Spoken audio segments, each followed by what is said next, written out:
Good morning, mga kapatiran kay Kristo. Good morning sa ating mga Dabar Church. Good morning din sa ating butihing host, si Pastor Alan, Pastor Avinos. Ganon din kay Pastor Rene at Pastor Heidi. At pagpapala ng kapayapaan at katatagan kay Pastor Gary at sa buong family nila at ni Pastor Rich na nasa langit na ngayon. Praise the Lord! At muli na naman tayong magkakasama sa ating prayer online. At ngayon, mga kapatid, sa aking isi-share sa inyo ay pinamagatan kong When Prayers Not Answered as Expected. Pero bago tayo magpatuloy, manalangin muna tayo. Panginoong Diyos, marami pong salamat sa iyong pagkilos sa aming mga buhay, sa araw-araw. Salamat sa kalakasan, salamat sa kalusugan, salamat sa iyong paggabay. Panginoon, sa mga oras na ito ay lumalapit po kami sa iyo at hinihiling po namin ang paglilinis mo sa aming puso at isip. Patawarin mo kami sa lahat ng aming mga nagawang pagkakasala at pagkukulang sa iyo upang walang anumang sagabal ng aming mga dalangin ay makarating sa trono ng iyong biyaya. Tulungan mo po kami, Panginoon, na sa aming pag-aaral na iyong salita ay aming maunawaan ang mga mensaheng nais mong aming matutuhan at may apply namin sa aming pang-araw-araw na buhay para lalo kaming maging matatag at matibay sa aming pananampalataya at maging matapat sa paglilingkod sa iyo. Gabayan mo po kami, Panginoon, sa nalalabi naming oras. Ito aming dalangin sa pangalan ni Jesus. Amen. Praise the Lord. So, dito sa aking i-share ay fresh na karanasan ko ito kaya gusto kong i-share. May tanong muna ako sa inyo. Sino sa inyo ang nakaranas na manalangin ng talagang marubdob na pananalangin, punong-puno ng pananampalataya, at yung paniniwala talaga na sasagutin ng Diyos ang panalangin nyo the way you ask Him? May mga matching verses pa as you claim it as God's promises to support your claim. Yung feeling na confident ka talaga that you will receive your desired answer, and only to find out that it was not answered the way you want it to be answered. Iba ang nangyayari. It's the opposite, no? So, how would you feel? Diba, nakakalungkot. Sa aking experiences,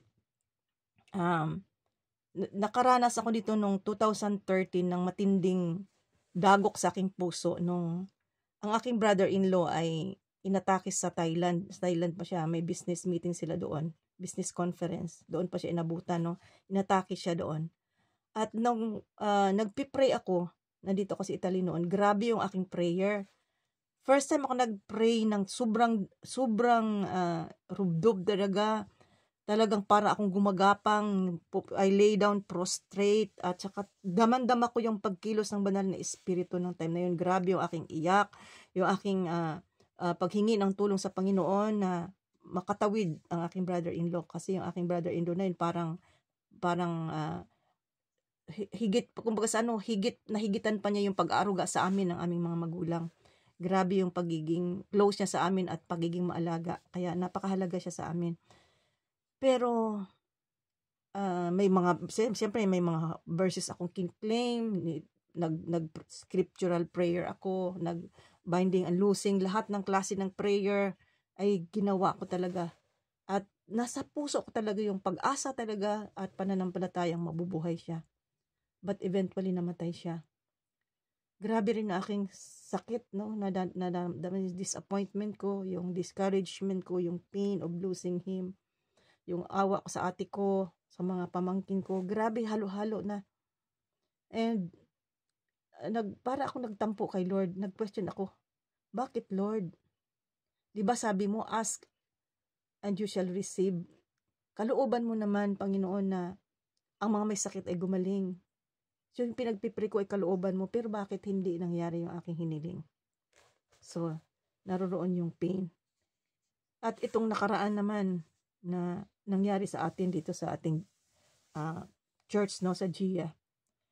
Lahat tayo alam ko na grabe yung prayer natin kay Pastor Rich, yung yung iniyak natin, yung pinag-fast natin, yung mga verses na kiniklaim natin.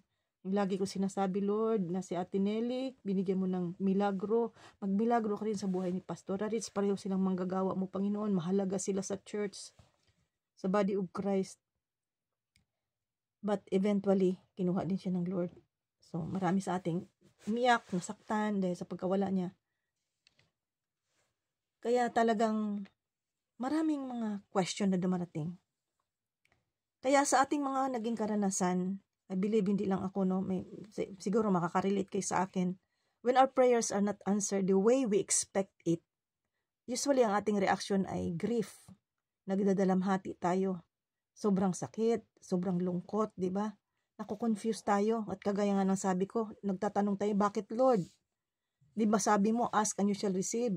Nagkabali ba ako ng dinig, Lord? Nagkamali ba ako ng discernment? Ang dami natin mga katanungan. At sabi ko nga, minsan nagtatampo pa tayo kagaya ng nangyari sa akin. But praise the Lord. Really, praise and glory to our God. For our God is our Father and He is a living God. He does not remain silent and inactive. Through the power of the Holy Spirit, talagang ini-enlighten niya ang ating thoughts.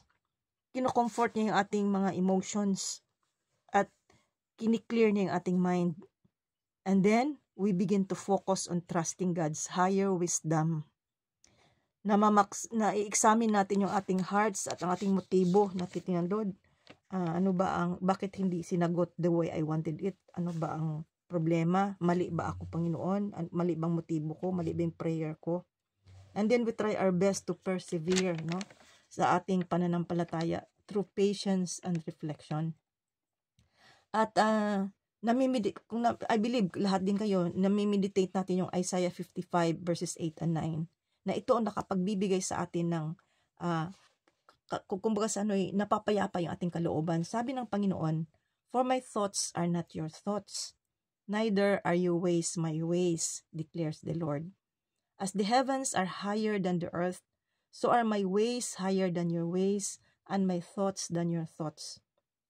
Kaya, na-recognize natin na kakaiba pala ang timing ng Lord, kakaiba ang plano niya, kakaiba ang kanyang kaisipan, kakaiba ang kanyang pamamaraan kaysa sa atin. So, with that, we need to seek to align with God's will rather than just our own desires, no? Kailangang magkaroon tayo ng peace as we surrender and as we trust God and God's unfailing love. Huwag nating hayaan na yung ating mga nararamdaman sa emosyon natin na kabiguan, sakit, kalungkutan ay mamayani. Kundi alamin natin bakit, Lord, kasi ang Diyos hindi nagkakamali eh. Alamin natin kung ano ang kalooban ng Diyos kasi kakaiba talaga yung pamaraan ng Diyos, kakaiba ang kalooban ng Diyos, ang plano ng Diyos kaysa sa atin. Kung hindi tayo magpapasakop sa kalooban ng Diyos, mag-i-struggle lang tayo. Hindi tayo marirelease doon sa ating mga negative na feelings. Kaya, mga kapatid, mayroon ako dito sa inyong i-share na mga practical tips na gagawin natin para yung ating puso, ang ating isip ay manatiling payapa at ang ating pananampalataya ay nanatiling naka-anchor sa Panginoon. Hindi tayo nawiwindang sa ating pananampalataya kahit hindi man sinagot yung ating panalangin the way we want it to. Kasi minsan iba ang sagot ng Panginoon. At kapag iba ang sagot ng Panginoon sa ating kahilingan na hindi ayon sa ating kalooban, iniisip natin, ay, hindi ako sinagot ni Lord o hindi ako mahal ni Lord. Kung ano-ano yung dumarating. Pero kung magpasakop tayo sa kalooban ng Panginoon, mapapayapa yung ating mga damdamin, yung ating kaisipan. So ang number 1 dito ay acknowledge and process your emotions. Harapin natin at isaayos ang ating nararamdaman. Natural lang talaga na madidisappoint tayo, makaramdam tayo ng pain, ng sadness, o minsan nagagalit pa nga tayo o nakukonfuse tayo kapag ang ating mga pinapanalangin ay hindi sinagot ng Diyos gaya ng ating in-expect. Pero maaari din tayong maging honest sa Panginoon. Nasabihin natin sa Panginoon, let us tell God honestly how we feel at i-release natin yung ating feelings sa Kanya. We can cry, we can tell God our pain, We can even tell God our anger, our questions, ano yung mga tanong natin, our confusion. But we should be very careful not to slander God. Kasi may mga taong nagsasalita ng hindi maganda kapag nabigo, sinisisi at inaalipusta ang Diyos. Pwede tayong magtanong, pwede natin sabihin honestly at tinanong, pero huwag naman yung parang dinidiscredit natin ang God. Huwag naman yung parang sinisisi natin ang Diyos.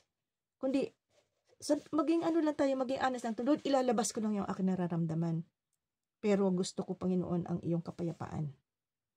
Huwag nating isuppress yung ating feelings. Huwag nating i-ignore o i-deny. Huwag nating, kumbaga sa ano ay, parang inaano lang natin ang feelings, yung itinatago, o kaya ay nasa denial tayo. Huwag ganun, kasi pagka ganun, na naiipon lang doon, darating ang panahong sasabog tayo. Kaya, i-acknowledge natin, nasaktan ako, nagalit ako, na-confuse ako, sasabihin ko yan sa Panginoon. Pero ayusin natin yung ating mga salita. Huwag nating sisisihin ang Diyos. Huwag nating isislander ang pangalan ng Panginoon. Huwag nating i-underestimate ang Diyos. Sapagkat ang Diyos pa rin ang sovereign sa lahat ng bagay. And at the end of the day, ang anumang sinabi natin, anumang ginawa natin, ay ipagsusulit natin yan sa Diyos. Kaya maging maingat tayo sa pag-release ng ating nararamdaman. Pangalawa, let us recall God's character and wisdom. Kapag hindi sanagot yung ating panalangin the way we want it, no? Alalahanin natin ang kalikasan at karunungan ng Diyos. Remember that God's perspective is greater than ours. Iba ang plano ng Panginoon, iba ang pananaw ng Panginoon.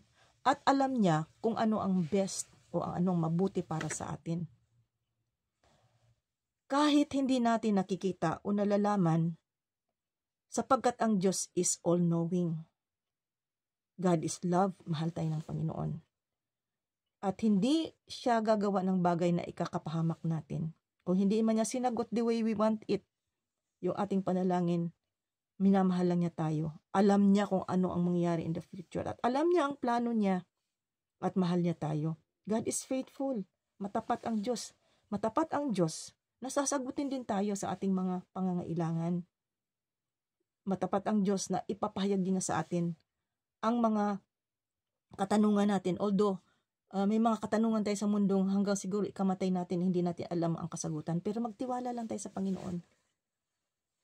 Dahil faithful siya. God is unchanging. Kung siya gumawa ng milagro noon, gagawa pa rin siya ng milagro hanggang ngayon. He is powerful, makapangyarihan siya. Walang imposible. Ano man ang sitwasyon natin, ano man ang ating pangailangan, kaya ng Diyos yan. Pero kung hindi binigay agad ngayon, may dahilan siya. Huwag tayong malungkot at huwag tayong magtampo. Patuloy lang tayo. Hawak niya ang lahat ng sitwasyon. Magtiwala tayo sa kaalaman at karunungan ng Diyos. Dahil alam niya kung anong ginagawa niya at hindi siya gagawa ng bagay na ikakapahamak natin. Iyan lagi ang tatandaan natin. Alalahan din natin na ang ating Diyos ay hindi isang magikero na ang bawat kahilingan natin ay ibibigay niya. Siya ay isang mapagmahal na ama na nagnanais na magkaroon ng malapitang relasyon sa atin at ang mga panukala niya ay para sa ating kabutihan. Kaya kung iba man ang sagot sa ating panalangin, huwag tayong magtampo, bagkos ay unawain natin na ang kalooban ng Diyos ay mabuti para sa atin at ang ating kaisipan, ating kaalaman ay limitado lamang. Kaya magtiwala tayo sa Diyos. So, recall the character of God and His wisdom and let us trust Him. Pangatlo, i-check naman natin yung ating puso and our prayer.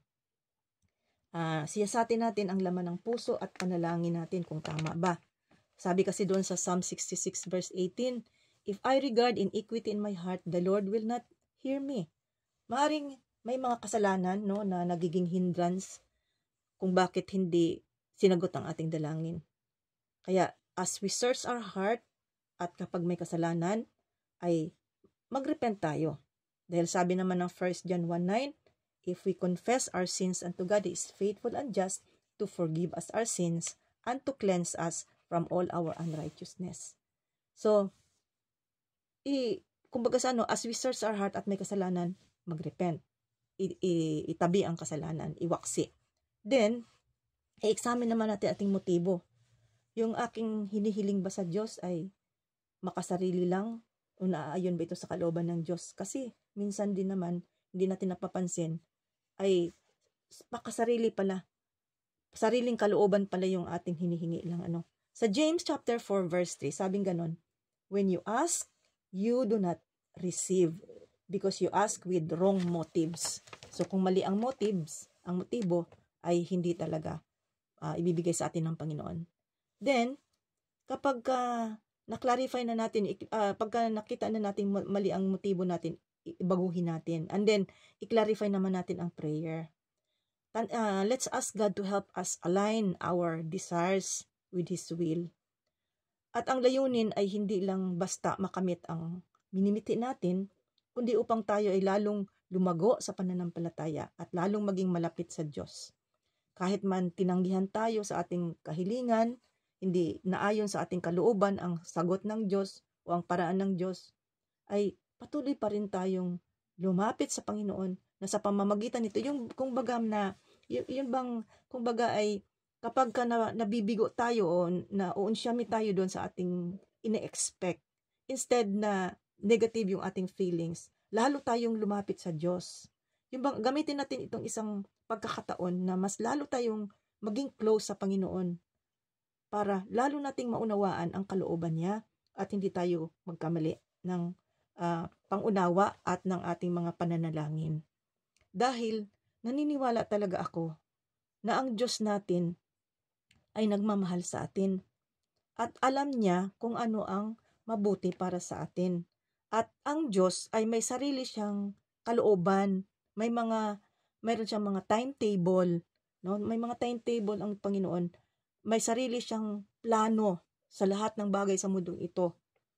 Kaya huwag tayong magtampo kung hindi nasunod yung kalooban natin, yung gusto natin, dahil yung plano ng Diyos ang sinunod niya. Halimbawa, yung sinasabi ko nga na nawala yung brother-in-law ko, nawala si Pastora Ritz, na masama ang loob ko, iyon ang timetable ng Lord sa buhay nila Nasa ganong edad nila, sa ganong pagkakataon, kukunin na sila ng Lord. Sino tayo para hadlangan ang kalooban ng Diyos, di ba?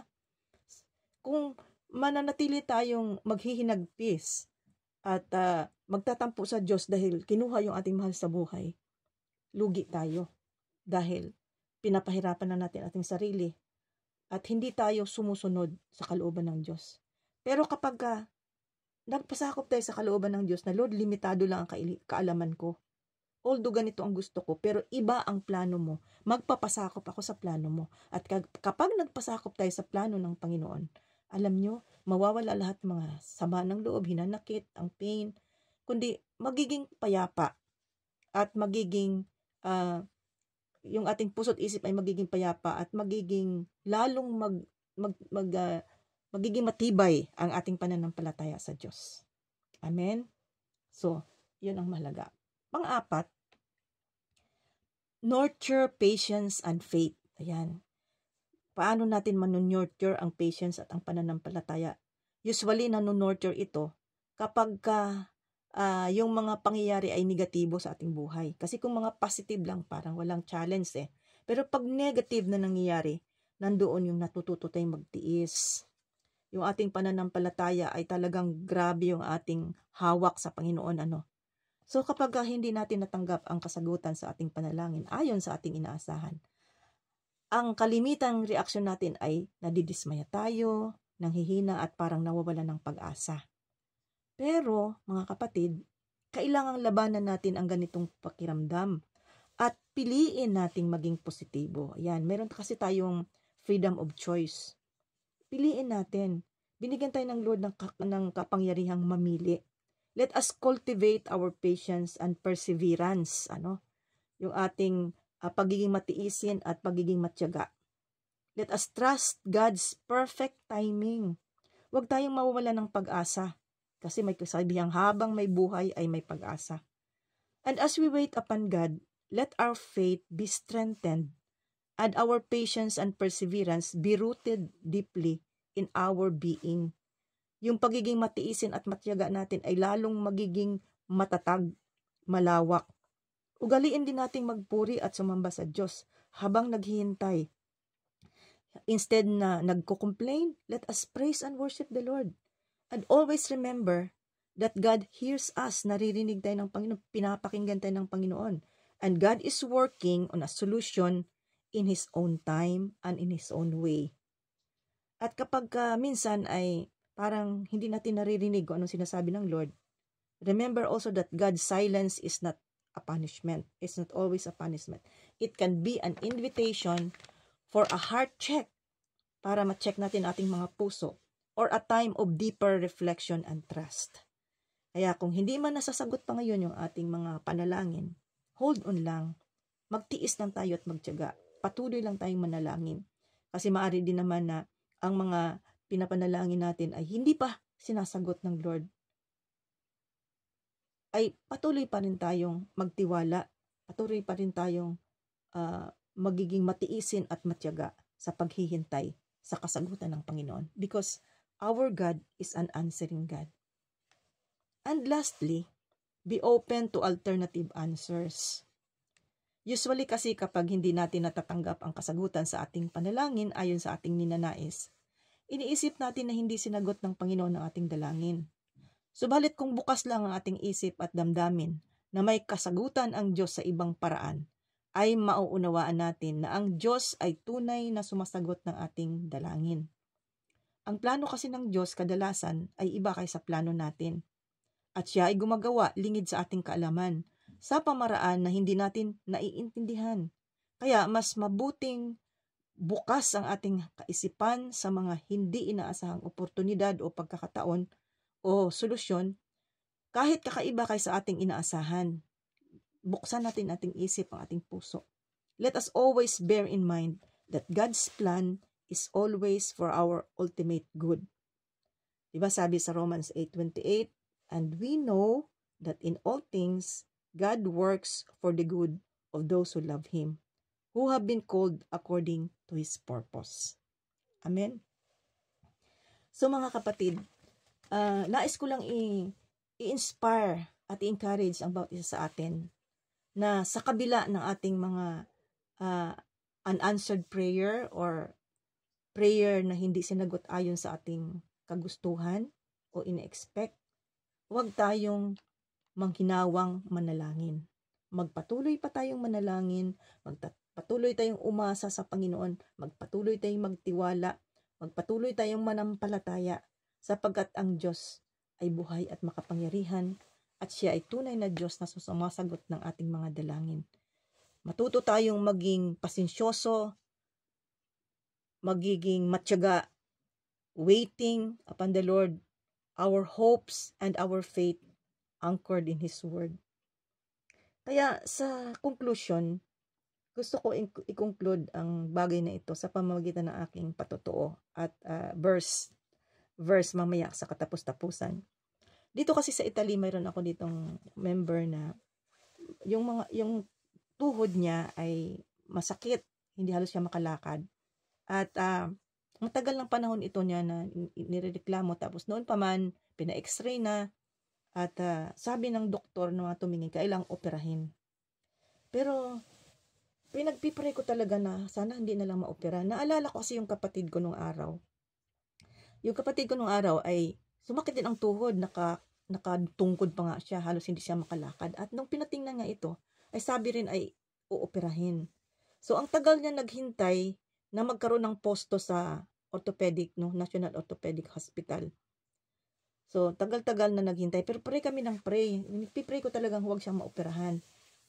Pero dumating ang panahon na nagkapwesto na siya doon sa orthopedic hospital at inadmit na siya. So nandun na siya.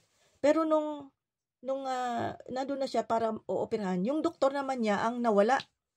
Hindi ko lang matandaan kung nagkasakit o nagkaroon ng importanteng conference, whatever, nalimutan ko lang. Pero kaya sa ganon, dinischarge siya, pinauwi siya muna at hihintayin na lang uli.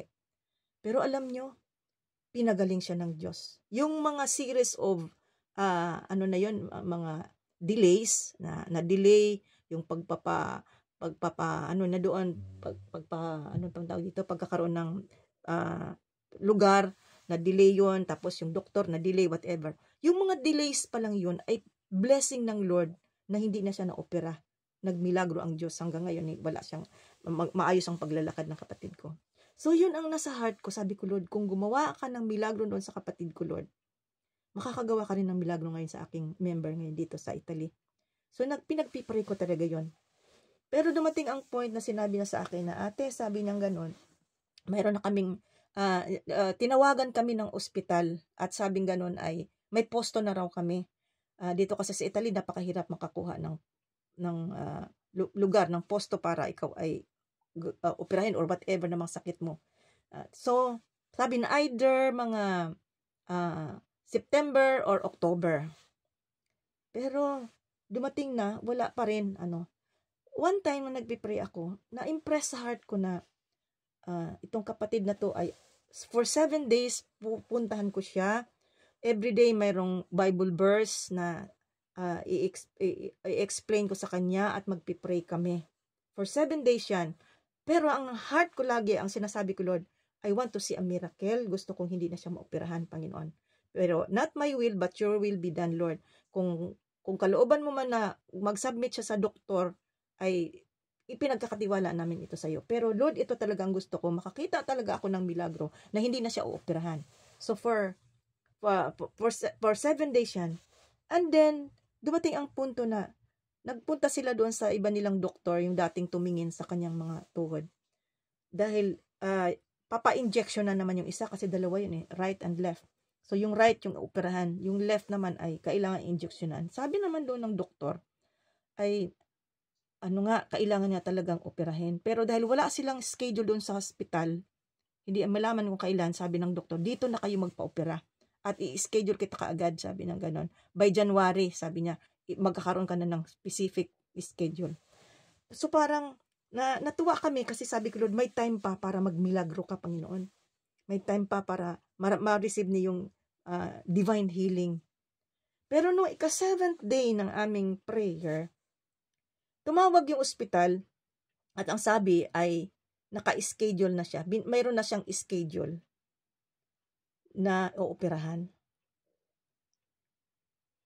So parang ako na, Lord, pinagpipray kong divine healing tapos operahan. Tapos kahapon, October 9, na-operahan na siya. Kaya mamaya dadalaw ako doon sa ospital. So parang ako ba na, Lord, pinagpray ko na operahan, huwag nang maoperahan, divine healing. Pero, ayan, naoperahan siya. Kaya nga yung sinabi ko sa inyo kanina, be open to alternative answers. Kasi, yung gusto ko, divine healing. Pero ang kalooban ng Panginoon, dumaan siya sa doktor. Sabi ko nga, ang kalooban ng Diyos ang mamayani, hindi yung kagustuhan natin. Basta magtiwala lang tayo sa Kanya. At nakita ko, sabi ko, yung nireveal sa akin ng Lord na puntahan ko siya araw-araw for 7 days at ipagpipray. Yun pala para lalo lang na mapayapa ang kalooban niya kasi takot din siya na magpa-opera. Lalo na pagka ituturukan siya ng anesthesia kasi nakaranas na siya ng tinurukan ng anesthesia ng mga anak siya na sobrang sakit daw kaya para siyang may nervyos. So na build up yung faith niya at yung pag-asa niya, na wala yung takot niya. At napabilis yung paghihintay kasi ang sabi ng hospital ay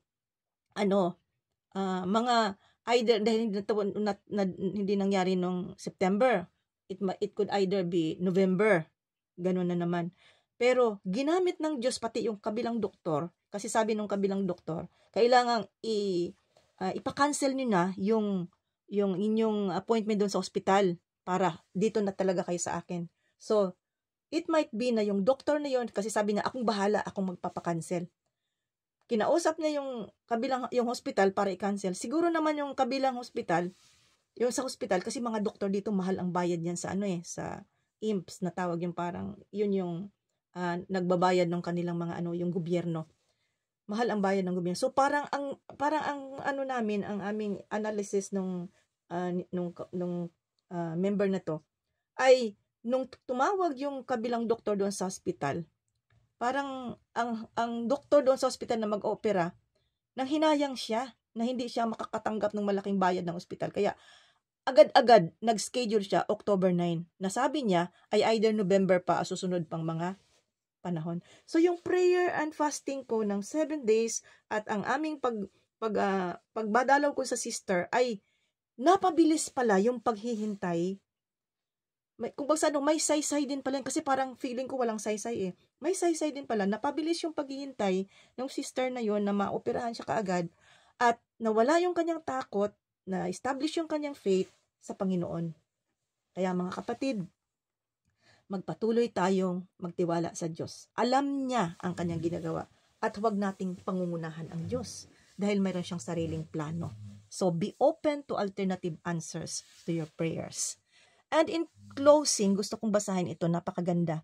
Sa Romans chapter 15 verse 13. May the God of hope fill you with all joy and peace as you trust in Him, so that you may overflow with hope by the power of the Holy Spirit. Gusto ko ring basahin sa Tagalog. Puspusin nawa kayo ng Diyos na siyang bukal ng pag-asa at nawa ay pagkalooban niya kayo ng kagalakan at kapayapaan sa pamamagitan ng inyong pananampalataya upang mag-umapaw ang inyong pag-asa sa pamamagitan ng kapangyarihan ng Espiritu Santo. Amen. Praise the Lord. God bless everyone. Mga nalangin tayo. Panginoong Diyos, marami pong salamat sa iyong mga salita. Salamat po, Panginoon, na ikaw ang tunay na Diyos na sumasagot ng aming dalangin. Hindi man namin nauunawaan lahat ng nangyayari sa aming buhay. Ang aming mga panalangin ay minsan ay hindi namin natatanggap ang kasagutan o ang kasagutan ay hindi ayon sa aming ine-expect, Panginoon, pero patuloy pa rin kami nagpupuri at nagpapasalamat sa iyo at nagpapasakop sa iyong kalooban, Panginoon.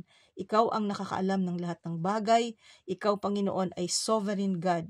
Kaya, Panginoon, sa iyo po namin ipinagkakatiwala ang lahat-lahat ng aming mga panalangin. Hindi man na-answer, Panginoon, the way we want it o hindi pa sinasagot, ay amin pong lahat itong ipinagkakatiwala sa iyo dahil alam namin na mahal mo kami at alam mo kung ano ang mabuti para sa amin.